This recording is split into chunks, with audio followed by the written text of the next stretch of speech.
It's time for DodgerHeads.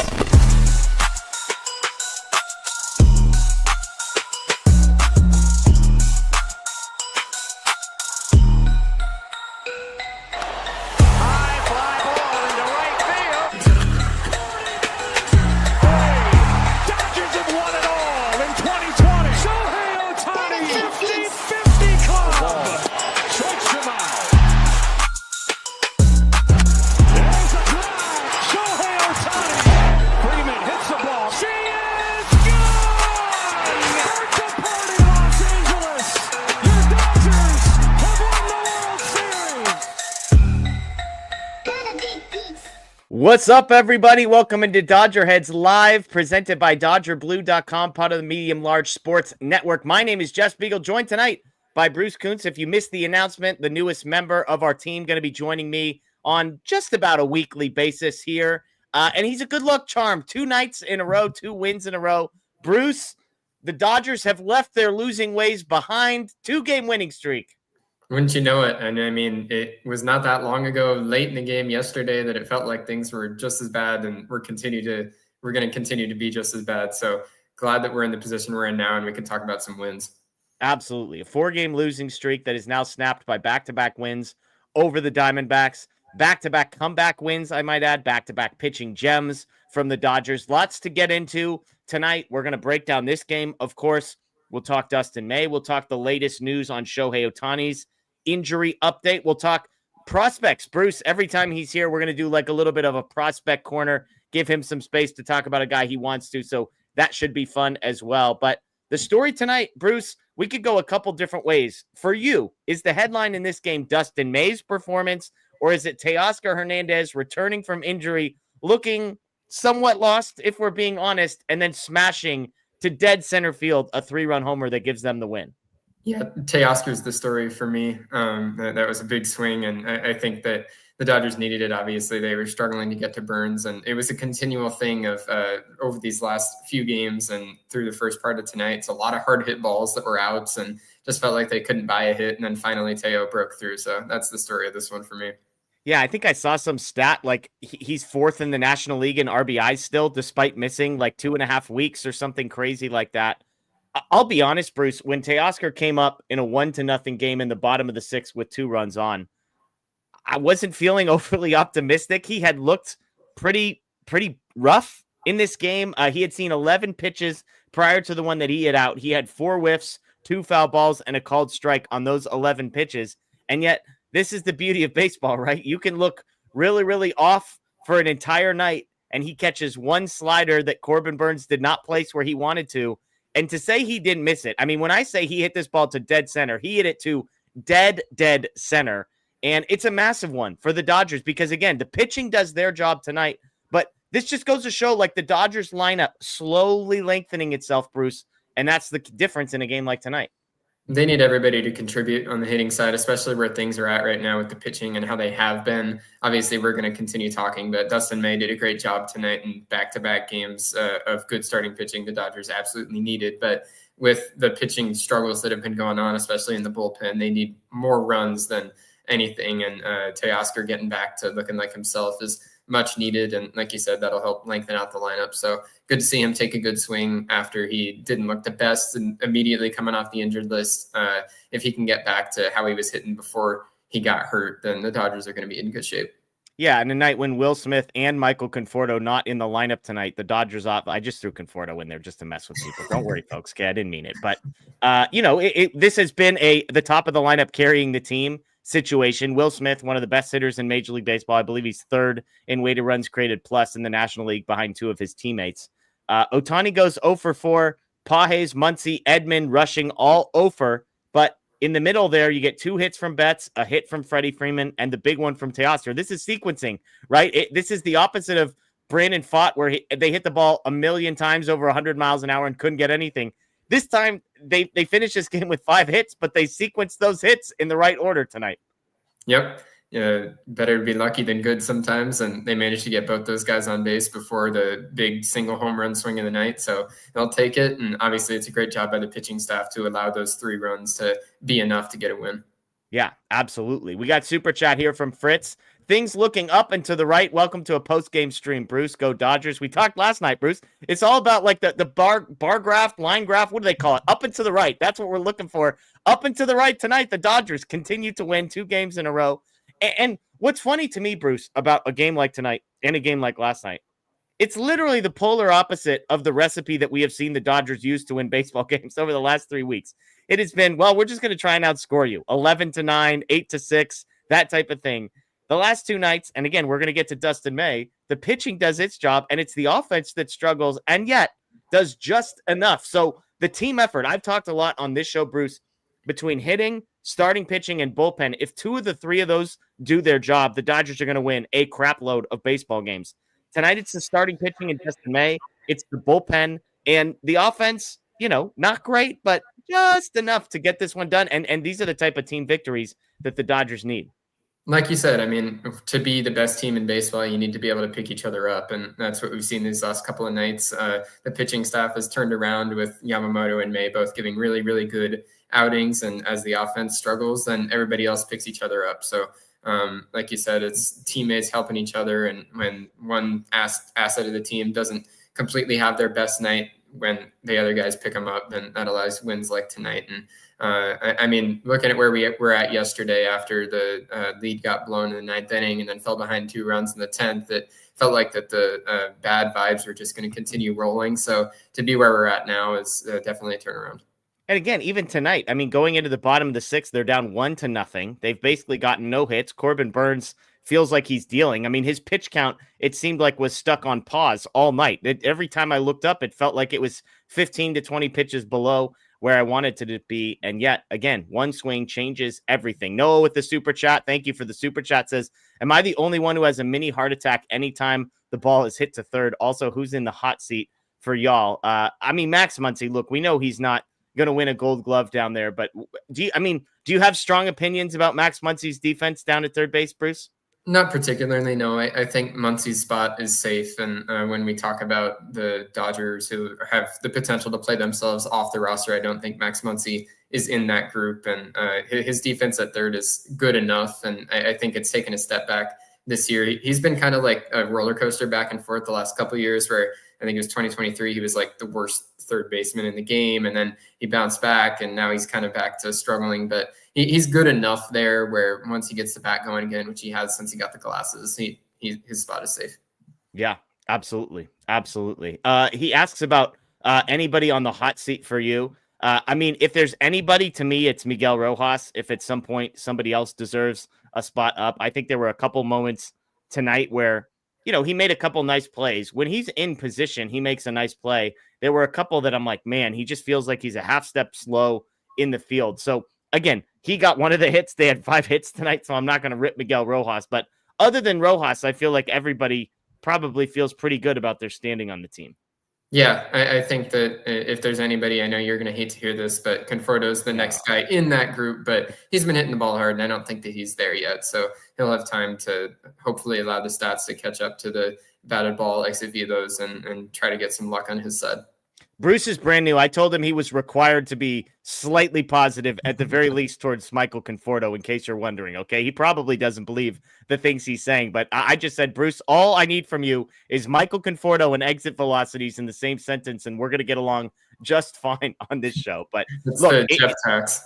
Yeah, exactly. The Jeff tax. I like that. Aaron Garcia asking the question everybody wants to know, is Lou Trivino a guy? Has the prior lab hit again? He comes into a jam, first and third, gets out of it, then gets them 3 more outs in a 1-2-3 8th inning in this one. Lou Trivino, it's worth pointing out, has been good at points in his career. 2022, he goes to the Yankees and has a 1.66 ERA in 25 games for them. He had a couple seasons back in 20 and 21 with the A's where he was an ERA in the 3s type guy. 2018, 2.9 ERA. So it's not like we haven't seen Lou Trivino be a very good pitcher. The problem here is, Bruce, when I say he was good back in 2022 for the Yankees, that was actually also the last time we saw him in the major leagues as well. So what have you seen from Trivino? And I mean, is this another reclamation project or a flash in the pan? Hey, I mean, it's been impressive. I had the same thought as Aaron when he was walking off the mound in the 8th inning tonight. That was a really good outing, and he gave the Dodgers what they needed. And 1-2-3 8th inning was impressive. So I think it's early. He's pitched 2 games for the Dodgers. It's tough to tell immediately whether he's going to be a guy who's relied on for the rest of the year. But you know how volatile relievers are, and if the Dodgers found a guy that they can have that really good season, we'll see what happens moving forward into the future. But even if it's just a short-term thing, provide some good innings while the bullpen is in complete disarray right now. The Dodgers will gladly take that for as long as he can give it. Yeah, and I don't know how close of attention everybody was paying to him, but the very first pitch, so he comes in, I believe it's with runners in first and third. Jack Dreyer had come in to relieve May, single, out, single. So first and third. The first pitch Trivino threw was a cutter that, I mean, it might as well have been placed on a tee. If I think it was Ketel Marte, the guy who was at the plate for that one. I believe so. If he was even half expecting that to be a cutter, this ball might have been further than the home run that he hit off of Dustin May. Thankfully, he wasn't ready for it. We got the strike, and Trivino gets out of it. So, look, we haven't necessarily seen a ton of swing and miss stuff from Lou Trivino. Lou Trivino. I'm going to keep saying Lee Trivino, the famous golfer. But again, this is at least a guy, Bruce, when I think about reclamation projects, and not everybody follows the same arc, but I like that at least we've seen him do it at the major league level at some point. You know, like a guy like Anthony Bonda, when he came over, the guy had been DFA'd like 7 different times and had never really made it. Trivino was a dude at one point, so at least he has that in his bag. Again, he hasn't pitched in the majors since 2022, so let's take a brief pause before we anoint him of anything. But on a night when they needed it, he got them 4 massive outs and handed the ball to Tanner Scott. Ultimately, I think that you'd rather have a reclamation project where you're trying to come back from injury than like complete struggle. And I think that's the case with him. He's 33 and it's been a few years, but that 2022 down the stretch with the Yankees, he was like one of the better relievers in baseball. So if the Dodgers could get him back to even close to that would be huge. And he could immediately step into the back end of this bullpen, at least for the time being, while they've got every other good right-handed pitcher on the injured list. And again, it's worth pointing out for those that are FIP people, fielding independent pitching, which kind of measures the expected ERA to some degree. It's different than expected ERA, but similar. His FIP has always been good. I mean, going back 2022, 3.6, 2021, 3.8, 2020, 3.9. So again, he has been good when he has been available. So we appreciate all the super chats. Again, as always, thanks to everyone joining us on Facebook, on YouTube, on Twitter after the fact as well. An interesting stat that Matthew Moreno just passed on to me. Teoscar Hernandez has now hit a go-ahead 3-run home run in his last 2 games against Corbin Burns. August 28th of 2024, May 21st of 2025. 2 times Teoscar has hit a go-ahead 3-run home run off of Corbin Burns. So, I mean, you want to talk about strange but true, Bruce. The odds that happens twice for one guy in a career, let alone twice against the same pitcher, is pretty nuts. That's a pretty good nugget right there. So, yeah, that's impressive. And if Teoscar could be the resident Corbin Burns killer, that would be great because it seems like he has the Dodgers number. Both these starts against LA has been really good stuff from Burns. So if Teo could be the guy that can dethrone him a bit whenever the Dodgers and Diamondbacks face off the rest of the year, that would be helpful. And just to clarify, I mentioned Trivino hasn't pitched since 2022. He was in the majors this year with the Giants and struggled. So he has been in the majors prior to being with the Dodgers, but 2025 was his first season since 2022 in the majors altogether. We've got another super chat here from Luis, and then we'll get to Dustin May. He says, we're too home run reliant, and that doesn't translate well in the postseason. Is anybody else concerned about that? What do you think, Bruce? Do you think this Dodgers team relies too much on the long ball? And if so, do you think that's a concern? They're second coming into tonight. They were second in Major League Baseball in home runs behind only the Yankees and also second in runs scored. I don't think so necessarily. I think this is something that's been said about the Dodgers in years past as well. And it's good to be a team that hits a lot of home runs. And I don't think the Dodgers are necessarily reliant on that. When you look at the top of the lineup and it's guys like, Ohtani and Mookie and Freddie and Teoscar, that's a group of guys who hit a lot of home runs. And they're going to contribute outside of home runs as well as an offense. So I really, if there's one thing to not be concerned about right now for the Dodgers, it's the offense. I have full faith in this lineup that it's going to continue to hit. And even though there's going to be nights like tonight, they had 5 hits and Teoscar's home run was the thing that gave him a win. There will be nights like tonight. There will be losses, but that doesn't mean that once the postseason rolls around, they're only going to be able to score with the homer. And I would point out as well, I almost like being a home run happy team once it gets to the postseason, because there's going to be a lot of nights like tonight where you're facing Corbin Burnes and he's awesome. And we've seen this happen to the Dodgers. It feels like they've been on the wrong side of a bunch of like 3-hit, 3 earned run allowed type performances. But the long ball can change the complexion of a game in an instant. And so I don't think it's a coincidence that the Yankees and the Dodgers are atop the home run leaderboard right now, and also both in the top 3 in runs scored. So again, the Dodgers can do it every single way. They've got a bunch of guys who can draw walks. They've got Freddie Freeman who can slap doubles. They just also happen to have a few other guys who can smash home runs at the drop of a hat. Let's switch gears though, Bruce. Let's talk Dustin May.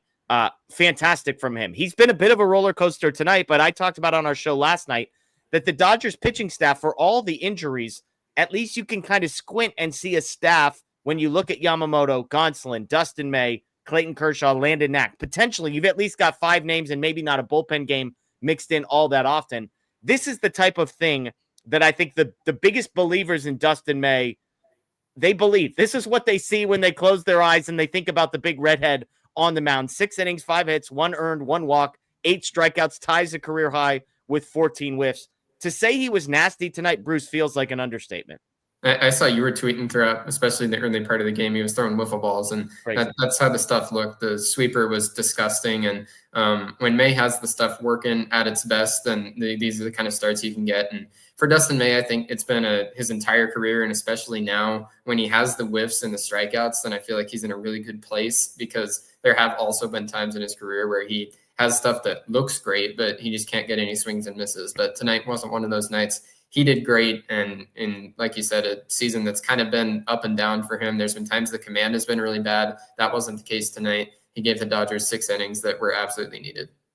I tweeted a picture of this, and it's the pitch chart in a particular at bat against Corbin Burnes. I'm not exactly sure what inning this took place in, but just to give you a sense of the kind of stuff that he was throwing, he threw Corbin Carroll, exclusively sinkers and sweepers. And this was the sequence of how many inches the ball moved horizontally.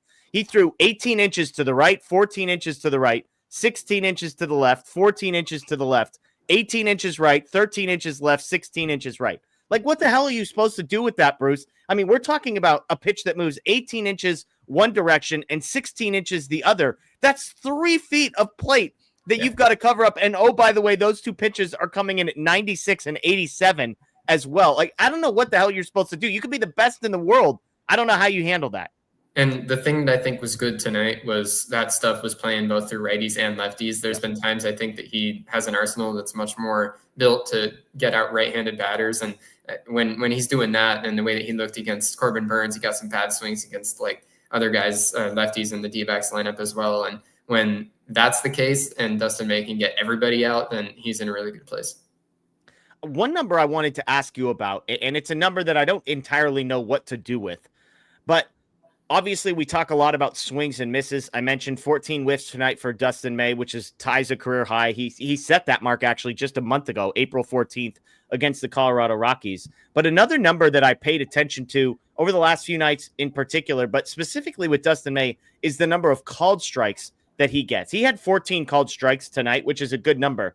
He had 23 called strikes last time out and 20 the time before that. Do you think that called strike number, which to me that seems outrageously high compared to what I'm used to seeing, is that a product of just how nasty his stuff is that guys are kind of having to guess? Like, what do you make of a called strike total like we've seen from May the last 3 times he's been out there? It's something that is very much tailored to his arsenal. When you've got pitches with that much movement, it opens up the backdoor breaking ball and the front hip sinker that will start at the hip of a lefty and then break right onto the inside corner. Those are the kind of pitches that if you don't have the movement that's as nasty as May does, that you're not going to get called strikes like he can. So I think it's definitely indicative of success for him. And when he has the stuff working its best and he has that movement like you just talked about, where you've got 3 feet of separation going either direction, it's really tough for hitters to cover all of that, and they'll give up on pitches out of the hand, whether it's on either side of the plate. And either one of those 2 pitches, the fastball or the sweeper, when it leaves the hand, it can look like it's going to be so far away from the strike zone and then just sneak in at the last second. And it's only pitches with movement like May has that can really do that. Yeah, crazy stuff from Dustin May. 8 strikeouts as well.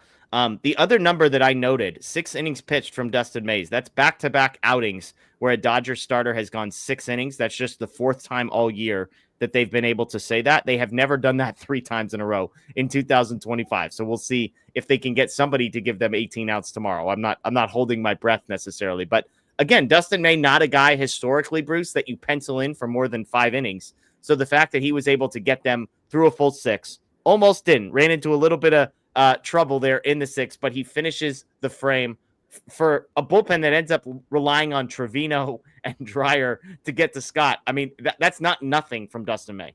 That's the big thing, is looking at where this bullpen is at right now. This was needed tonight. Same thing as Yamamoto last night. I think that in a regular outing for Yamamoto last night, he would have gotten taken out instead of getting to face that last batter. But with the state that the Dodger bullpen is in right now, even tonight after May, I don't know if Ben Kasparius was available. Yeah. It's just a ghost town down there. So May being able to go out and give 6 innings was much needed. And like you said, the Dodgers had to ask for a up and down from Lou Trivino, and that's how you know that it was dire straits. So Dustin May giving 6 was absolutely needed. Real quick, you mentioned Kasparius, and I saw I was not the only person. I fully expected Kasparius to be the guy that they went to close this game out. Were you surprised at all that 28 pitches, 1 2/3 innings from Tanner Scott last night, that they went right back to him? Was that expected for you, or were you a bit taken aback? Even after, even if it wasn't Kasparius, Alex Vesia was up and throwing at one point tonight as well. I thought that it was going to be him. So I was a little surprised to see them go back to Scott, but clearly he must have been feeling okay and wanted redemption from yesterday. So good for him, and he got it.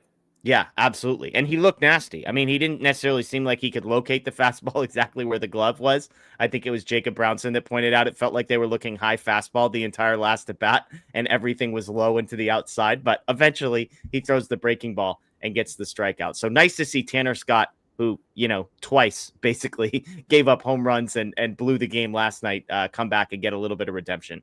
Yeah. David Garcia with the super chat. Dalton Rushing looked out of his league tonight at the plate. Should we worry?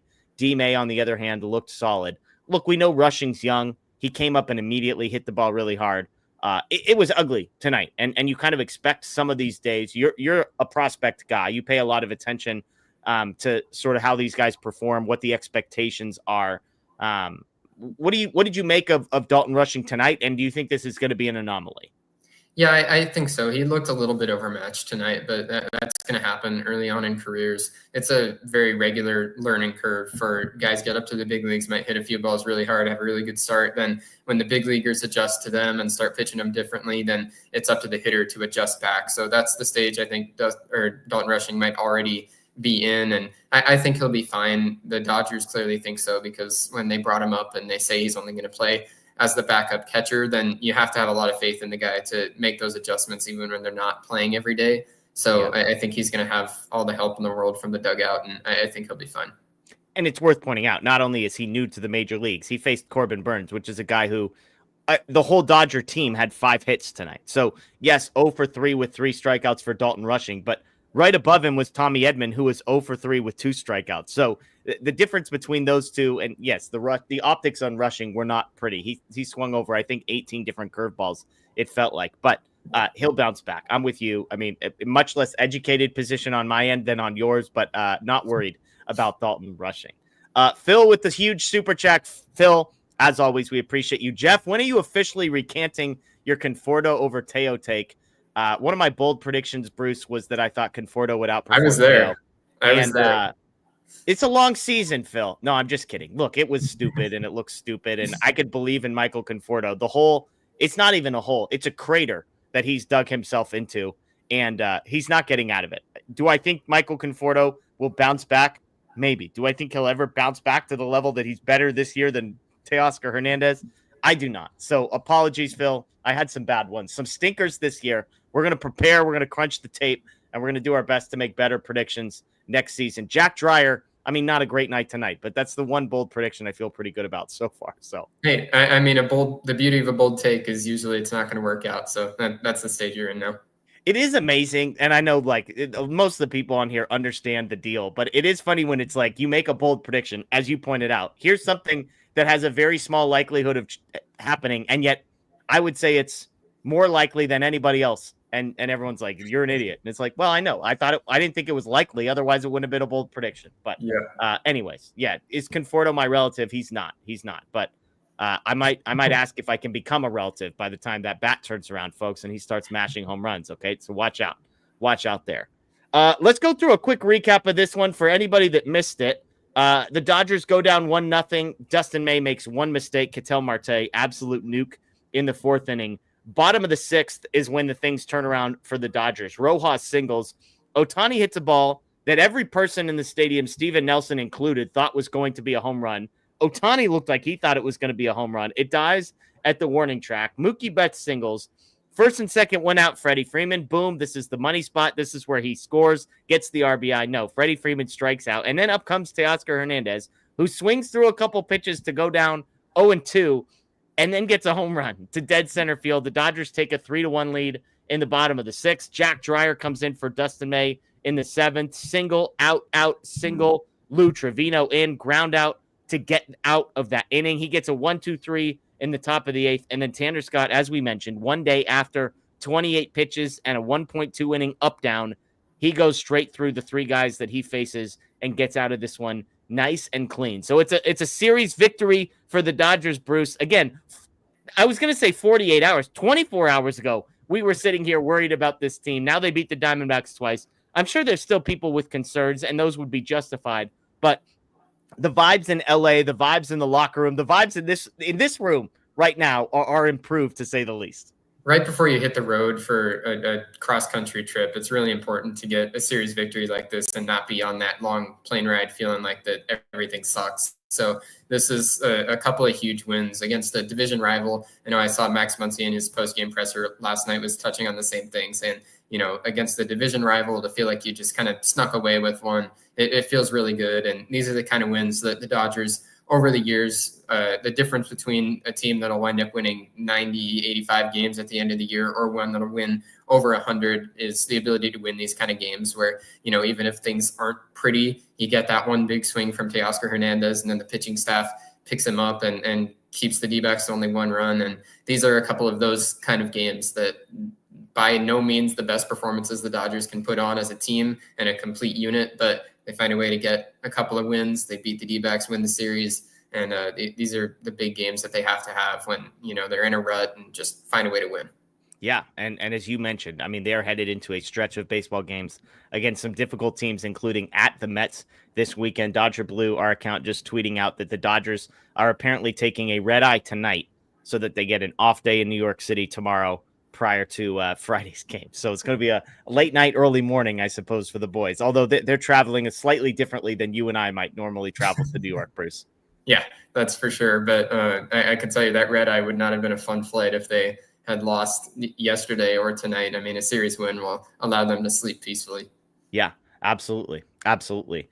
Anything else from this game, Bruce, that jumps out to you? I mentioned Ohtani 0 for 4, Mookie 2 for 4. He's a guy just a few nights ago people were worried about. He hits a pair of home runs, seems to have gotten a little bit back to where he was. Freddie Freeman 1 for 4, Teoscar 1 for 3, Rojas 1 for 3. Muncy did have a walk in there, but just the 6 base runners, the 3 runs and the 3 RBIs for the Dodgers. Anything else bullpen wise, starting pitching wise, lineup wise that you want to touch on before we move on? Yeah, I just think it was a great job by the skeleton crew of a bullpen. Again, Tanner Scott bounced back from a bad outing yesterday, gave up a couple of really hard hit balls, but then tonight looked a lot better and got a couple of strikeouts on that slider. So I think it was a good job for him after a lot of pitches yesterday to still come back and say that he was good to go and get a save. Lou Trivino did a great job. So it's like, even as the pitching staff has struggled so much, there's barely anybody down there that can throw in the bullpen. Dustin May did his job and then the bullpen backed him up. So I think the pitching staff was impressive tonight to just grind through it and still do a good job. Yeah, absolutely. Absolutely. It's worth pointing out, as some people in the chat have mentioned, to add just the cherry on top, the Padres lost 14-0 today. So that doesn't suck either to see that happening. So Dodgers divisional lead up to 2 games in that one. Let's get to an injury update, an important one, a significant one. because it's involving a gentleman by the name of Shohei Ohtani. Shohei Ohtani takes the next step in his pitching progression. We mentioned that he started to throw breaking balls in playing catch the other day. Well, he threw them off a mound for the first time today. It was a lighter weekly bullpen session that he has been doing. Dave Roberts called it another sign of progress. This, according to Jack Harris, quote, "We'll see what he does at Citi Field on Saturday. There might be a little bit more of a progression increase." He was asked, does that mean he could end up facing live batting practice? And Dave Roberts said, we will see. So this was the last kind of hurdle, Bruce, was throwing the breaking balls. He throws them off a mound today. And it sounds like Dave is optimistic that some live hitters might be in his future, if not Saturday, maybe next week at the earliest. It's going to be really interesting to see how this whole thing plays out for Shohei, because they're not going to send him on a rehab assignment. He's not going to take time away from the big league team, and that is nearly impossible to build up as a pitcher when you're not able to go on rehab, make full starts, actually face hitters in a game setting. It's really tough. So I think this is earlier than I thought we'd be talking about the possibility to face hitters, but it's still like it's going to be a different timeline. Most pitchers, when you're talking about facing hitters, you're like, okay, maybe they're close to back, at least close to a rehab assignment. I don't think so for Shohei. I'm expecting post All-Star break still, and I don't think that even this being earlier than I expected that changes anything. I just am interested to see how they'll handle it, because I have never seen this situation where a team has to work a guy up to pitch as a starting pitcher without a rehab assignment and the ability to stretch out that way. It's going to be like 11 a.m. Shohei Ohtani goes out and throws 80 pitches, and I'm interested to see how they do it. Well, and you mentioned it sounds stupid, but for him to build up without going on rehab assignments, the issue is literally going to be the amount of time that it takes, because you're going to want him to go through a normal quote unquote warm up session like he would do for a start. And then you're going to want him to pitch and then sit down for a little bit and then pitch again and then sit down for a little bit and then pitch again. And so even if we're talking 3 innings, that's a couple hours at least of time between warm-ups and then actually throwing it. Of course, you've got to find guys on the Dodgers who can actually sit in there and take those at-bats if they're at home. Maybe they bring some Rancho guys over to face Shohei Ohtani. But to your point, they've got that. And then when do you do it? Like if the Dodgers don't have off days for a stretch, are you doing that all morning and then he's coming in and hitting and DHing that night? That doesn't sound like it's unbearable, but it just seems like a lot. So I'm fascinated like you are, Bruce, just to see the logistics of how do you build a guy from nothing up to 4 or 5? Because they're not going to want him coming in as a bullpen guy. I mean, do you think like there's a world where he starts as an opener and they almost just build him up in real games where it's like pitch 1 inning and then a week later he pitches 2 innings, something like that? I don't know. It's a good question. I don't think that's likely, but I'm not going to tell you that I think it's impossible, because I have no idea how they're going to do this. It's a brand new, unique situation, because as everybody knows, there's nobody like Shohei Ohtani, so nobody's had to rehab like Shohei Ohtani before. So The Dodgers have a unique challenge in front of them. It's felt to me like even through the whole like spring training and this whole process so far, I don't know if there's been like a concrete plan. They've just been kind of going and seeing what happens and, changing the plan as it goes. And I think that's going to continue to be the case. I don't think it's going to be soon that we see Shohei Ohtani pitch, but they're going to be very careful about it. And however they manage to do this will be very interesting. Yeah, I'm with you. It's going to be very interesting to see how they decide to build him up, the amount of time that it takes literally per day, the amount of time over weeks and months that it might take. But the Dodgers have been consistent, as you said, that post All-Star break is going to be the timeline. So just to give you a sense, like we're sitting here in the middle of May and they're still saying, yeah, it's probably after the All-Star break, which is a long way away. So for a guy who, as we've said, is not going to be going on a rehab appearance, there's lots of details for them to figure out, and just logistically when it comes to Shohei Ohtani and his pitching progression. But as I said last night, Bruce, it's optimism. We're optimistic on this show. I'm optimist Jeff over here. Shohei Ohtani is picking up baseball. He's throwing them. He's throwing all sorts of different baseballs with all sorts of different grips. But man, oh man, like the fact that he is progressing, the fact that he's throwing breaking balls, things are moving up and to the right, as we say on this show, as of last night. I mean, that's the good news here for the Dodgers. The timeline might be convoluted. The logistics might be complicated, but we're trending in the right direction. Obviously, Shohei Ohtani is a two-way player, so like that's what he's expected to be. It's cool that he'll be back, and I'm looking forward to when he pitches his first inning as a Dodger. That said, if at the beginning of this season they came out and they just said, Shohei Ohtani is not going to pitch anymore, it's not worth it, we're just going to let him be the MVP DH, maybe play some outfield, it would have been like, all right, that's fine. You know, he's Shohei Ohtani. We'll continue to enjoy him. So just the fact that he's back throwing breaking balls, making a step in the progression back to the mound, how valuable he's been for the month plus of this season and all of last year to the Dodgers already is like impossible to put into words. So it's just crazy to imagine that he's going to be pitching soon again. So I'm just excited to see the full evolution of Shohei Ohtani, which is just crazy to say out loud that we haven't already had that with how valuable he's been. Absolutely. Absolutely. Dustin May, by the way, we're going to get some quotes from him, it appears, but he starts off by just saying being able to go 6 is huge. So he understood the assignment and got the job done. We got another super chat here from Phil, and a very kind one, Phil. He says, definitely all in fun. No one should ever take predictions seriously. Thanks as always to the whole DodgerHeads crew for the best baseball show there is. And welcome, Bruce. Phil, again, thank you for the super chat. Thank you for the financial support that allows us to keep doing what we're doing. But thank you as well for the encouragement. We try really hard on this show to have fun, to be fans, to give people what they're looking for. But we also work really hard at being honest and forming our own opinions. Like, one thing I can promise you, and I think that's probably why Bruce said yes when I asked him if he would consider joining us, is because we tell you what we think and what we believe. And we don't get bullied into believing things or saying things we don't believe. And we think deeply. We don't make stuff up, and we don't tell people what they want to hear. And so sometimes people are going to agree. Sometimes we're going to sound like idiots. Bruce is probably going to say lots of smart things, and I'm probably going to say lots of things that people disagree with. But I think we're very fortunate, to have added Bruce to our group, but also just to have Matt, to have Blake, to have Anthony, to have Scott hopping in, to have Daniel Starkin on our team, Sebastian, all the folks writing at Dodger Blue. So thank you for the kind words saying we're the best baseball show out there. We are a baseball show. We think we do the best job we can. So I agree with all that. So Phil, thank you for the kind words. And again, Bruce, we're thrilled to have you with us. You do a great job on the prospect side. You've been a great guest when we've had you on here. So it's going to be fun to have you for the rest of this season. Yeah, thanks for the welcome to Phil, and thank you, Jeff. I'm excited to be on more consistently here. Like I said in the pre-recorded show on Monday, I've really enjoyed when I've gone on with you. I enjoy this community that I've seen in the comments and everything. So it's going to be a lot of fun to interact with all of you guys more often and be able to give some takes on the big league team too. And this has already been a fun show tonight. So there's plenty of things to be excited about moving forward in Dodgerland, and I'm excited to talk about all of them. Morgan says, we may disagree on things. I think we can all agree we're grateful we're not a Rockies podcast. That is absolutely true as well. Somebody else had a good one here. Cole says, we believe you tell us your opinion. Who else would have the take on cheese that you do? Again, there we go. We've got that going for us as well. I don't know if Bruce knows fully my cheese take, but we might have to. Oh, you're familiar. You're familiar. We talked about this, I think. Yes. Yeah. I love it.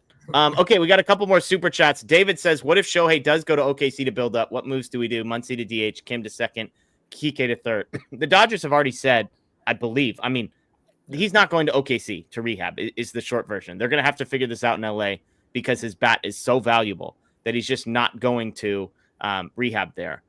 One thing that just popped into my mind, Bruce, and I haven't looked at the schedule, like, is there a world where I guess he can't? I guess I was going to say, can he do rehab appearances in Rancho? But you can't just be going back and forth between Rancho and the Dodgers. So that would be problematic. So he's just going to have to get creative. And to your point, do things in a way that nobody else has ever done them before. I know that your idea of when they're at home, potentially having Rancho guys just shuttle up to Dodger Stadium and take some at-bats off of him, that's a scenario that makes sense. I think that they'll probably be looking hard at the schedule when they're traveling, when they're going to have off days, and try to plan specifically around that. But one other aspect too, I think that it's tough to imagine. Off days are valuable for everybody to rest, and Shohei Ohtani is included in that. So even when we talk about when are they going to fit this in, is it going to be better for Shohei's body to pitch a rehab start at one morning, play that night, and then still be able to have a full off day the next day? Or is it better to split those things? I don't know. And it's just a unique challenge. So I don't know how they're going to handle it. And it's going to be very intriguing to follow along. Yeah. And as our moderator points out, this is a good one. He could do rehab starts when the Dodgers are at home and have an off day. So that might be it. Again, looking ahead to the schedule, if they've got a Thursday off, all of a sudden they've got all the time in the world. And maybe they've got, the Dalton Rushings, Miguel Rojas's of the world who aren't getting the at-bats, Ha-Seong Kims of the world. And so maybe they build those in. And who knows? Maybe this is 4D chess, and they're saying, yeah, Dalton Rushing and Ha-Seong Kim are only going to play 2.5 or 3 days a week. But guess what? They're going to start getting Ohtani rehab appearances on off days, and that's a hell of a lot better than AAA pitchers. So maybe they've thought 12 steps ahead of all of us, Bruce. The one thing that I think is tough about that as a plan specifically is one of the most important things about rehab assignments is getting pitchers on a specific schedule. And obviously the off days aren't going to be consistent. The travel isn't going to be consistent. So I think that can be like a hybrid plan. I'd imagine that when the Dodgers are at home and have an off day, that would be a great chance to take advantage of that. But they're going to have to find a way to work with Shohei outside of just those at home off days, because there's just not that many of those. So they're going to have to, if there's in the middle of his rehab time, let's say a stretch of like 2 weeks where they don't have an off day, they're going to have to find a way to get Shohei work during that time, because they can't just have him be on a schedule of pitching every 6 days and then all of a sudden take 14 days off, because that would just throw off the whole thing. So there's so many unique angles you can look at this and unique challenges about it that I think only the Dodgers and Shohei Ohtani know how they're going to tackle those.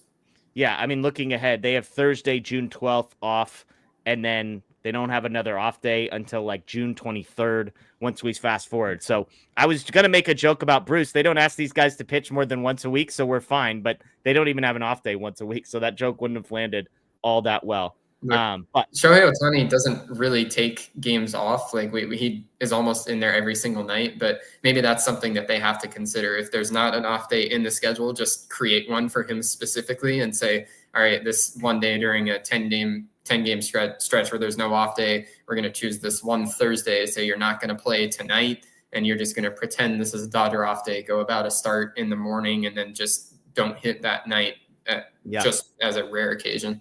It's a good point. We got another stat here. Matthew Moreno is passing on to me.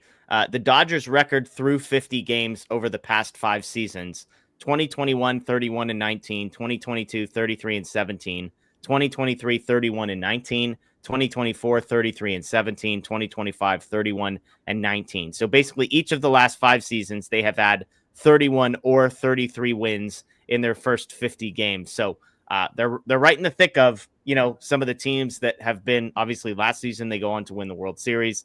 Some of the best teams they've had in franchise history. It probably doesn't feel that way. The roster doesn't look like a 31-19 team, Bruce, but they just keep putting W's together. It's a thing with a 162 game season. There will never, ever be a year where things feel beautiful all the way through. And this year's just the same. I remember last year there was that one stretch that included the road trip to Detroit, where it felt like the entire sky, the entire world was falling, and the Dodgers were never going to win a game again. But obviously they won the World Series. So it's always very hard to remember in the moment, but like that's the same thing coming off this weekend when, home sweep to the Angels does not feel good, but you got to always remember we're in May, and the Dodgers, if there's any team that you can trust will find a way to win the division or at least get to the playoffs at the end of the year, it's the Dodgers, because they've shown us every single year they get there. So I really have faith that this is already best roster in baseball on paper. And once they get healthy, they're always going to be fine. I love, Bruce, that you weren't here on Sunday and felt like you had to go all the way back to some series against Detroit to think about the time that it felt like they weren't going to win again. Because I can assure you, it felt Sunday night in the chat like we were never going to win again. It felt like through 6 innings on Monday, like we were never going to win again. So I appreciate that you've got a great memory, the moderator acknowledging that that's a great pull. I would just suggest, I think you could just go back 36 hours and it felt like we were never going to win again. So that would have been an option as well. Hey, and I get it. I certainly am not trying to blame anybody in the audience or anything like that. It's just as frustrating, like for me to watch and feel like, oh my gosh, how is this happening? But the Dodgers they've shown the track record that they're going to find a way to figure things out all the time. And they're so even keeled as a locker room, and you hear it in the post-game press conferences. And even when things are really ugly, they don't panic, they don't lose their kilter, and they come together as a group. And there's just so much talent that they're going to find a way to figure it out. Yeah, we got another super chat here from Hawaiian Kira. She says, where will Ohtani fit in the rotation? What would be your rotation with Ohtani? I don't know if she's asking us to assume health and kind of basically rank starting pitchers here for the Dodgers. I don't know I don't think this is a hot take at this point, but I said last night that I think Yamamoto has clearly established himself as the ace of this team. I think the Dodgers, when healthy, have 4 aces, like guys that are true number ones. I think Glasnow when he's healthy, Snell when he's healthy, even Ohtani when he's healthy, are all number one type dudes. But I think Yamamoto is the dude among dudes right now. I'm curious, beyond Yamamoto, how would you rank the guys behind him? Obviously, Sasaki, Gonsolin, May, Kershaw in the mix as well. It's tough right now because I feel like the same way you're talking, I see the whole group in tiers where you've got the ace tier of the guys that when they're healthy, they're as good pretty much as anybody in baseball, and you're always going to feel confidence handing them the ball. And then there's the tier of like the Dodgers depth starters. And I say Dodgers because for other teams, these are guys that would be number 3s, number 4s, and they would have that sort of like utmost confidence handing the ball to them. But for the Dodgers, they're like, is this guy going to be in the rotation at the end of the year? I don't know. I still hope that Kershaw can set himself apart from the rest of that group. But right now, I don't really know. He's thrown like 89 in the rehab assignment and wasn't that much higher on the velo getting back to LA. I still think he's, Clayton Kershaw, so he'll be fine. But I think, like you said, you've got the aces. I have a hard time really separating any of those guys. I think, like you said, Yamamoto is the ace. He's as good as any pitcher in baseball right now. So he's set himself as number 1. But then from there, you've got the fellow aces, and then you've got the depth guys. Yeah. Snell, to me, feels like when things are right, he's the number 2 guy. Glasnow is impossible to rank because it feels like it's impossible to separate quantity from quality with him. Like if I need one game and I know Tyler Glasnow is healthy, you could make a case that he might be better than all of the rest of these guys when he's dialed in. It just doesn't feel like we ever get to see that. So and look, as a Dodgers fan, I'll be honest and say I haven't gotten to see Ohtani pitch in depth because I didn't watch a ton of Angels games when he was there. So I know how good he is, but having not seen it with my eyes. So I'd probably have Snell 2, maybe give me Ohtani 3, Glasnow 4, and then to your point, the depth guys after that.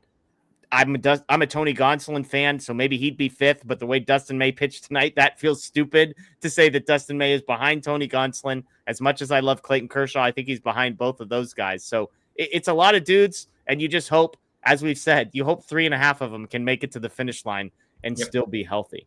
So, I'll give one smaller angle towards this question real quick too, that I think that when we talk about like where Ohtani will be in the rotation, they have a chance to give him a completely unique schedule because of the Ohtani rule. He's not going to count as a pitcher against the roster. So normally, when you look at your group of 5 pitchers or maybe 6 and plan out a specific rotation, you say, they're going to have to pitch every 5 or 6 days. For Ohtani, that's not necessarily true. Because he's not taking up a specific pitcher spot on the roster, they can do whatever they want. And if they think the best thing for him is literally give him 10 days off in between starts, they can do that if they want. So that's another aspect of like, there's a lot of ways they can approach Ohtani, getting him healthy, getting him stretched out. And that's one thing that I wouldn't be surprised if they considered, giving him extra rest. Totally. I think the default is they can go to a 6-man rotation without the penalty of having to carry 6 starting pitchers because they can carry, to Bruce's point, 13 pitchers plus Ohtani that nobody else can. So they can either go to a 6-man rotation and still carry 8 bullpen arms, which nobody else can do, or they go to a 5-man rotation and then mix in Ohtani whenever they feel like it. And again, the same could be said. Maybe it's giving Yamamoto a break in between starts. Like there's just ways that they can shuffle things around in order to make sure those guys get all the rest they need. So that's a great point by you, Bruce. Let's go to something that we're going to try here with Bruce, because if you don't know, Bruce spends a lot of time thinking, writing about the Dodgers farm system and a bunch of different prospects. And if you missed the show that he and I did earlier this week, breaking down a bunch of the top guys, as well as some dudes that are rocketing up rankings once those new ones come out, go ahead and check that out. It was awesome. But when we have Bruce on, we're going to do a little bit of a prospect spotlight, prospect corner. And I said, hey, is there one guy that you want to talk about? Now, it doesn't need to be the dude who's had the best week recently. It could be a guy trending up. It could be a guy trending down. It could be a guy you just want to talk about. So it's somebody we mentioned briefly in the last video, but I'm going to give you a little bit more space here to talk about one of the newest Dodger prospects, and that is Mike Sirota, who came over in the Gavin Lux trade. So the floor is yours, Bruce, excuse me. I've called you Bryce a few times. Bruce, talk to us a little bit about Mike Sirota. Hey, autocorrect likes to call me Bryce too. But There you go. okay, We're not alone. Mike Sirota is the story of the Dodger farm system so far. Like if there's when you approached me with this, and I thought about if there's one guy to talk about for the first episode that I'm on, it's Mike Sirota. He's led the farm system in pretty much every single stat so far. Dodgers traded for him in the offseason in the Gavin Lux deal. Sirota's a guy that a while ago now, when he was coming out of high school, the Dodgers drafted him in the 16th round, really liked him, but couldn't get him signed. He went to Northeastern University instead, and then just continued trending up. Going into his junior year of college, he had serious chatter around him as a potential first-round pick. So there's like serious talent there to be able to be even considered in that group. He dealt with some things his junior year. Some timing was off and some things to work through with his swing. Didn't have the best spring his junior year and wound up falling to the third round. Reds took him, and then he didn't make his pro debut last year. So I think if he had, then the Dodgers might not have even been able to get him because he's playing so well. But the Dodgers approached the Reds in the offseason, and when they were talking Gavin Lux, they targeted, this is a guy that they liked back when they took him out of high school, liked him still out of college, traded for him, and Sirota's been one of the best hitters in the minor league so far. 216 weighted runs created plus. He's a potential five-tool guy. Like there's so much to like. 21 years old, about to turn 22 next month. You mentioned the promotion to Great Lakes. Remind us, from an age perspective, how does he compare to the level he's currently at?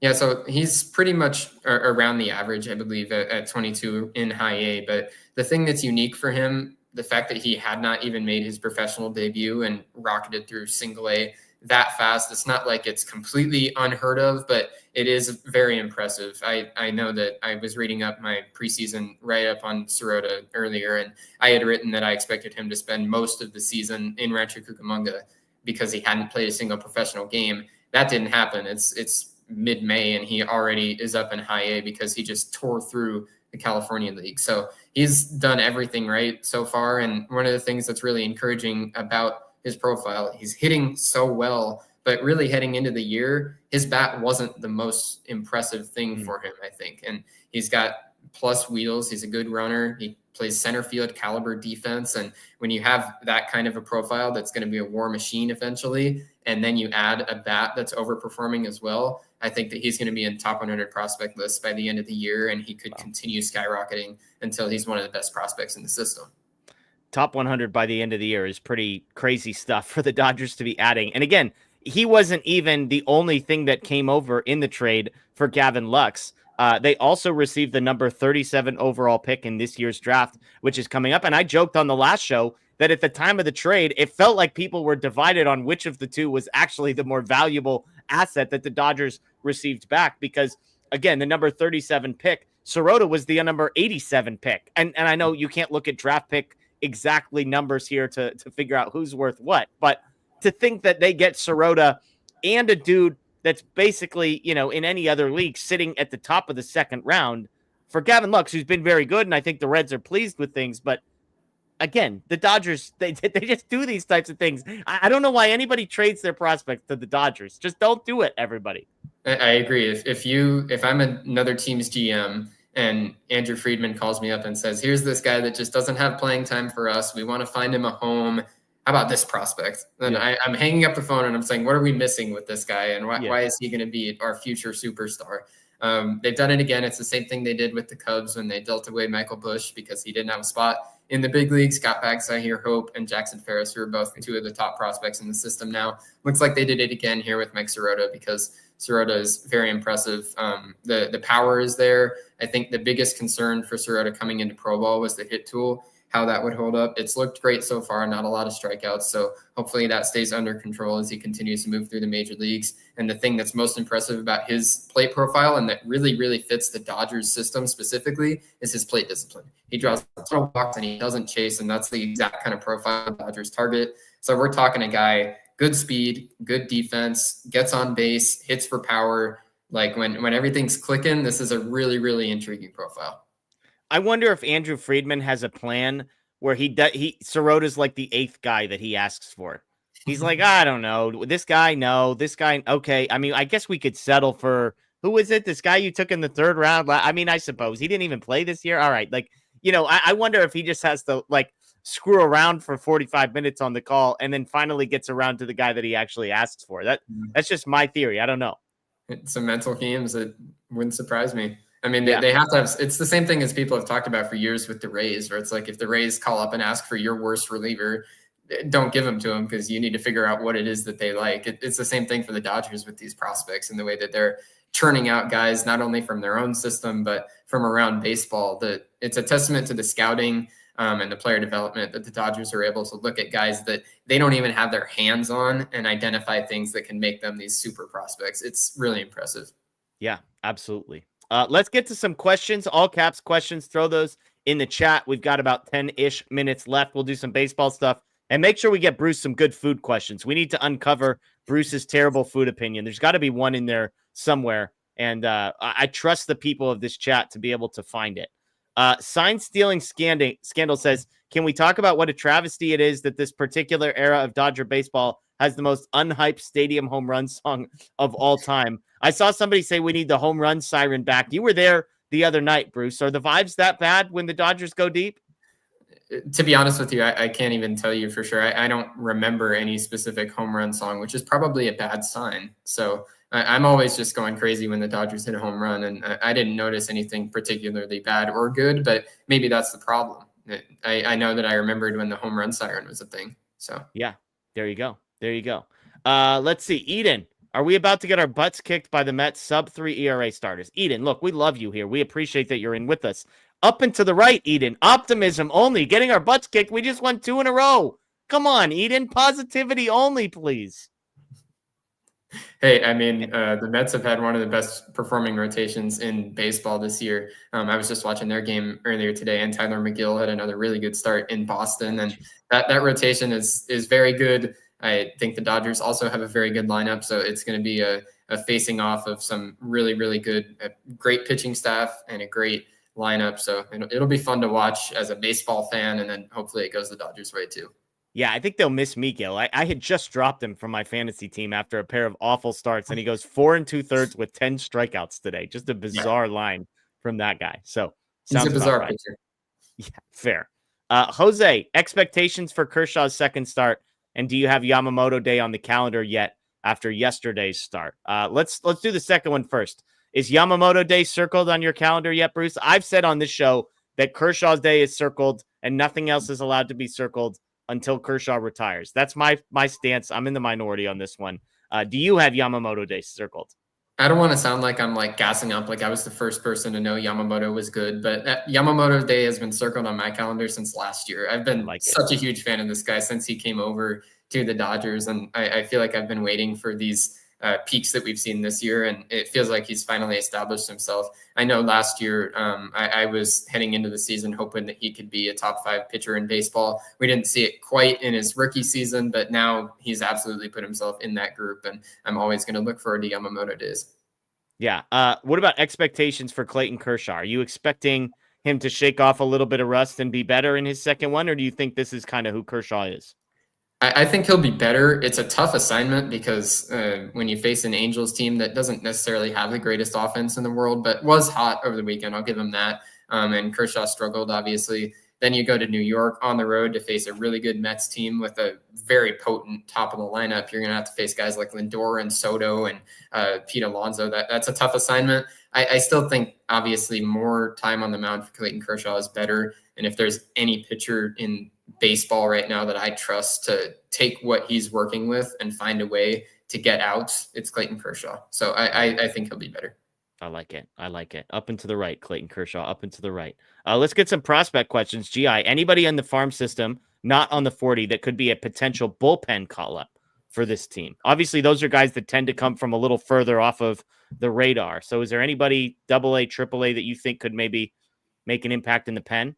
Yeah, one guy that jumps out, Jose Rodriguez just got promoted to AAA, and he's not on the 40-man yet. He hasn't been particularly great so far, results-wise, so far this year, but he's a guy that I look at because he's already Rule 5 eligible, was this offseason. I actually thought that he had a chance to be taken, but he made it through. Good for the Dodgers. But he's a guy who can throw multiple innings out of the bullpen. So especially with how things have been lately where they've just needed innings, if that comes up again at some point this summer, I think he could get a guy that gets a look.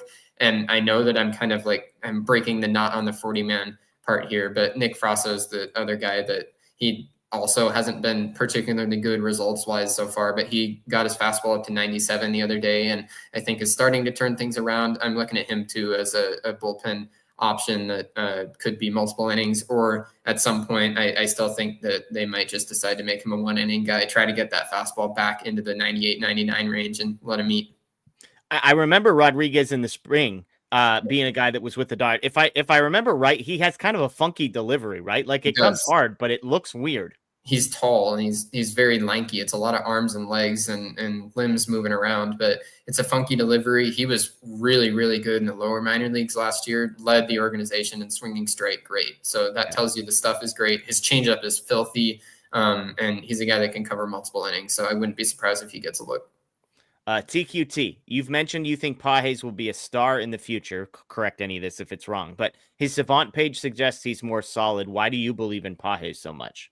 I think my definition of star revolves around your ability to contribute overall. I kind of think like not necessarily just through wins above replacement, like I'm a robot, but I think through that sort of lens of he's playing a great outfield, whether it's center field or right field, the cannon of an arm, and I think he's going to contribute offensively really well. I don't think that Andy Pages is on track to be like an offensive contributor like Teoscar Hernandez, but I think he's going to be a guy who can be depth of the Dodger lineup in the 5 through 9 spot, let's say. He's going to mash lefties for however long he's in the big leagues and then just hold his own against righties while playing a really good outfield. I think that qualifies as star for me because I think that every single team would want that guy as an everyday player in their outfield, and I think that's who Andy Pages is.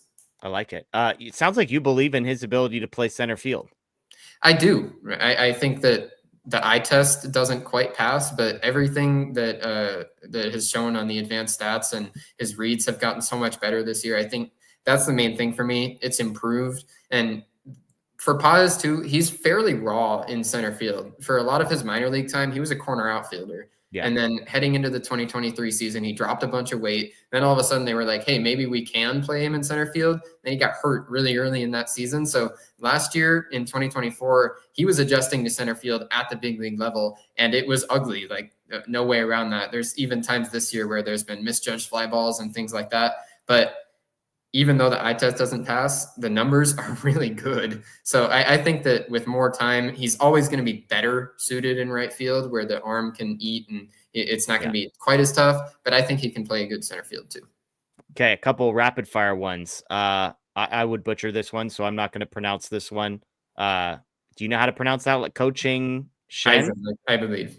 What is it? I believe it's coaching Eisen, but I don't know that for sure. I believe. Eisen. All right, we'll take your word for it. Is he legit?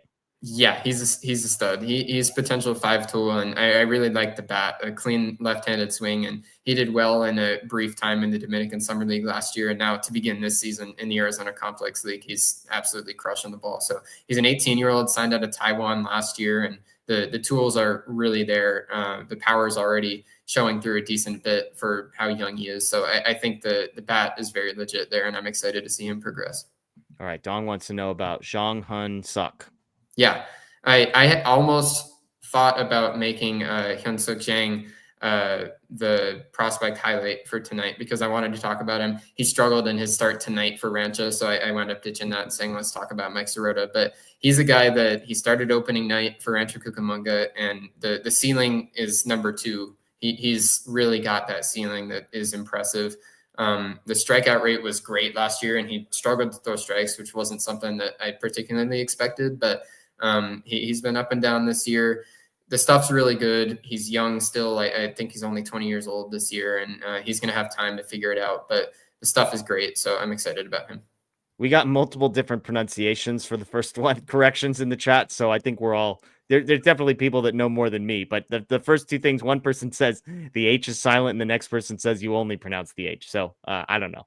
Hey, I'll be fully upfront about that. I've read his name way more than I've heard it pronounced. So that's the nature of 18-year-olds that haven't played above rookie ball. It's tough to know for sure. I wasn't even going to try and read it. And then I remember there's people that listen to this via podcasts. And I'm like, I just got to try. I got to give them at least a sense of what we're going for here. So apologies to anybody. And DC, I am pleased with nothing about myself after the pronunciation. So, yeah. On wants to know, rushing the catcher and game caller. Do you believe in rushing defensively, being able to stick behind the plate? I know this was a big talking point as he was kind of making his way through the minors. Yeah, I do. I think that he's gotten a lot better back there, and it's been a gradual progression that will continue to improve. That's why he's in the big leagues right now, is because the Dodgers not only think that he can handle it already, but they think that him being in the big leagues will provide the biggest benefit and the biggest boost for him to continue to improve as a game caller and on that defensive side of the ball. For Dalton Rushing, even though he's only going to be playing 2, maybe 3 times a week on the field, he's going to be getting better every single day, just being in that catcher room, working on game planning and all that kind of stuff that goes with being as a big league catcher. He's going to be getting better all the time. And I think that that's the biggest reason he's in the big leagues right now, is to continue to improve that aspect, and it's going to serve him well. Yeah, I like it. I like it. Okay, we got one more. Gabba wants to know, Joendry Vargas, not a guy we had time to talk about the other day, but how has he looked since coming back from his rehab start? Gabba 100 wants to know. Yeah, he just got back to Rancho, so it hasn't been a large sample size, but he's been solid. Joendry Vargas has all the raw tools to be an absolute stud of a hitter. So I know he's gotten Manny Machado comps in the past as a hitter, and he's been playing left side infield, has an absolute cannon of an arm as well. And he's a teenager playing for Rancho Cucamonga. I expect he'll be in single A the entirety of this season, trying to figure things out. The main thing for him to watch is the whiffs. If he can control the strikeouts and make enough contact, he can really develop into a great power hitter. And I'm excited to watch Joendry Vargas progress. I like it. I like it. Well, keep those questions coming. Again, Bruce is going to be on with us. We do have a couple food questions for you. Hawaiian Kira is kind of a general question, so I'll give you a second here. Is there a restaurant that everybody should know about and or try? Do you have a favorite spot that maybe is not fully mainstream yet? You're down in Long Beach, right? I am. So anything down there jump out at you, or maybe somewhere back home? I can give you a shout out to my favorite taco truck. Okay. It's called 600 Tacos. You can look it up on Instagram. And the thing you need to get if you go to 600 Tacos is their carne asada fries. They're fantastic. They've got a taco truck that posts up. They're not there on Monday nights, but every other night of the week, at least usually they're in the circle area of Long Beach. Anybody from the beach knows what I'm talking about. But 600 Tacos, their carne asada fries are fantastic. Do we think carne asada tacos have cheese on them, Bruce? I'd put them on mine. I know that you're going to say it's not necessary. I'm going to say it's not like do or die, but I would prefer it. Okay. All right. I had a debate with Matthew Moreno that I'll save for another night. We were debating, have you had a queso taco before? Typically, I always forget if it's quesadilla or queso. I may have mispronounced that, but I told him that's the quesadilla. That's not, they call it a queso taco. It's literally a freaking quesadilla just in a small tortilla. I love quesadillas and I love tacos, so I'll enjoy it. There you go. There you go. I love it. Little Sick wants to know, do you have a favorite college volleyball player? Number one in the nation, right? Moni Nikolov is not coming back to Long Beach, but he came over from Bulgaria, won National Player of the Year as a freshman. Absolute superstar. That is an easy answer for me. Nikolov is a great kid too, and superstar volleyball player. He's going to be a stud on the national scene for Bulgaria for a long, long time. Where's he going? He's going to be the national team setter in Bulgaria as an 18-year-old. Crazy. Now, this is a stupid question. They were number one in the nation. Yeah. Have they already finished the national championships? National champions. Okay, they won. Swept UCLA in the national championship game. They were like way better than everybody else, right? They were studly this year. There was one stretch for the Beach. They won 31 sets in a row. Okay, that seems good. I'm just gonna let that one. We need three sets to win a volleyball match, right? 3 sets to win a volleyball match, and they won 31 sets in a row at one point. This team was special, and it was all led by Moni Nikolov, a 6'8" freshman setter who won National Player of the Year and set the all-time record for aces in a single season. I'll tell you too, Nikolov, he set the record. It's at least believed for the fastest serve in NCAA history, 84 miles an hour with a volleyball. Good luck. 6'8" and he's setting the ball? Yep. That's nuts. Yep. That's nuts. Okay, Blake is bullying me into asking his question. Does Bruce like Taco Bell chicken nuggets? I saw this one pop through in the chat. I'm sorry, Blake, I haven't had them yet, but it's been on my radar. I want to, but I haven't had them yet. I'm expecting that I will, but I haven't had them yet. So I tried these, and I'm going to say a couple things. One is the chicken's solid. It's a solid chicken nugget. Okay. No disputing that. Where's There's the like butter? 12 different sauces to choose from, which I'm in favor of. Mm-hmm. And I'm like, Blake. So I'm texting Blake as I'm headed there. I'm like, Blake, what sauce do I get? They have an avocado ranch. They have a jalapeno honey mustard. They have a fire sauce, fire ranch, but it's Hidden Valley, which Hidden Valley typically sucks. And then they have some sort of red Taco Bell sauce. And so his response was, just get all of them. And I'm like, okay, well, I get up there and they're going to charge me like $1 for every sauce that I get besides the one that comes with my 5-piece $5 nuggets, which, by the way, 1% Blake said buy all of them. Yes, Dodger Blue, the admin, is confirming on this one. So at one point, I try and switch my sauce. The lady is totally confused and she starts ringing me up for like $3 extra. I'm like, you know what? I asked for, I think, the jalapeno honey mustard. Just leave that and we'll just go from there. It was not great sauce that I chose. He told me avocado ranch, to be clear, and I didn't end up getting that one because that came in after I had picked the sauce. Okay. But I mean, 1% Blake over here spending $5 on 5 nuggets and then $8 more, I think, on sauce. So I'm gonna confirm the nuggets. I will not be going back because I'm not paying $5 for 5 chicken nuggets ever again in my life. But the chicken itself, I'll say, is high quality. I'm with you that if it's $5 for 5 nuggets, I'll try it, but I'm too cheap for that. I literally have to drive past Wendy's that is 18 feet away, where for $5 I can get a junior bacon cheeseburger, nuggets, fries, and a drink. What are we doing? Why am I want 5 Taco Bell nuggets? And I'll say I haven't had them yet, but it's going to be tough for those Taco Bell nuggets to beat the Wendy's spicy chicken nuggets. Those are like top of the food chain. See, Bruce, this is great. My last question for you was going to be like, give me some fast food rankings. If Bruce, are you it sounds like you're a fast food guy. You're pro Taco Bell, pro Wendy's. Okay. Yeah. So give me where do some of fast food burgers? Give me like your top 3 fast food burgers. Fast food meaning there's a drive-through involved. Yeah. So the first 2 for me, for sure. It's so hard to put one above the other, but I'm gonna have to do it. Tommy's is number 1, chili cheeseburgers from Tommy's. And if you don't know, follow their Instagram. If you're in Southern California, they run a promo dang near every single weekend. So just this past weekend, it was $2.70 chili cheeseburgers. Wow. So make sure you're on the lookout.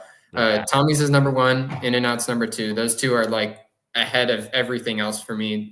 Chili cheeseburgers and then Animal Style from In-N-Out is like as good as it gets. Cream of the crop. Like this is the Shohei Ohtani and Mookie Betts 1-2 of fast food burgers. Nothing else is touching it. And really for me, when you didn't say In-N-Out 1, I was going to get slightly nervous, but Tommy's, we were asked like last time, Tommy's or In-N-Out, or I think the hat was the other one. And I actually put Tommy's number 1 over In-N-Out as well. So kudos to you. It's a 1A, 1B situation. You're not putting either one of them particularly further ahead of the other. And there's certain times that I'm going to prefer one over the other. It's not all the time that I'm going to prefer Tommy's. Sometimes I'll want an In-N-Out burger. It's a little cleaner, but they're both excellent no matter what. And did you pick third? You've got 1A, 1B. Did you say number 3? I don't even know. Those 2 are so far ahead of the class. I feel like that we were just talking about this tier list thing with the Dodgers. They have their aces. They have their depth starters. You've got your aces and Tommy's and In-N-Out. Everything else is depth starters that is kind of interchangeable to me. If I want a fast food burger, I'm going to one of those 2 places. Yeah. See, it's spoiled. I don't live in Southern California, so you're spoiled that there are just In-N-Outs like as close as seemingly everything else. Whereas up here, there's one In-N-Out. It's like 35 minutes away. So Wendy's is right down the street. Okay, we do have one more important question. GI asks, Bruce, do you prefer chicken or Japanese Wagyu beef? What an interesting question. Japanese Wagyu beef is very good when I have it. It's certainly not as common as chicken in my my meal palette, but I'll give Japanese Wagyu beef the nod here. Our guy Blake was in Japan and basically came on the show and complained about only being able to eat Wagyu beef for like 3 straight days and said something along the lines of, it's no chicken. So that's the origin story. There's baggage here. Okay. And unbelievable. Just an all-time Blake moment. Okay, last one. Blake, important question. You can decide between Blake and Matt. Star Wars or Marvel? Star Wars. I'm a huge Star Wars guy. Andor is just finished up the 2nd season of that show, and I was all over it. I have always loved Star Wars. Marvel's cool too, but I've kind of fizzled out on it a little bit since Endgame. The content has not been as good. Do you own any lightsabers? I have before. I don't know if I still have them in my possession, but when I was young, I had Ahsoka, I had Obi-Wan, I had Anakin, I had all of them. Jeez Louise, Blake is just absolutely losing his mind in the chat right now. This is a tragic day for Blake. It's the opposite. Just so you know, Blake is definitely inviting you to go to, May the 4th be with you day or whatever happens at Disneyland like 18 times every year. So just be forewarned, you're getting invited. The good news is Blake pays $1 million a year. He gets front row parking. He gets into the park for free. This guy goes to Disneyland to work. So he's paying for extra Taco Bell sauces if you want them. So maybe it'll be a date. Blake will buy you some nuggets, park the car for you, and you'll get to go to, Life Day or drink some blue milk with Blake. Good sound. Good sound. Yeah, there you go.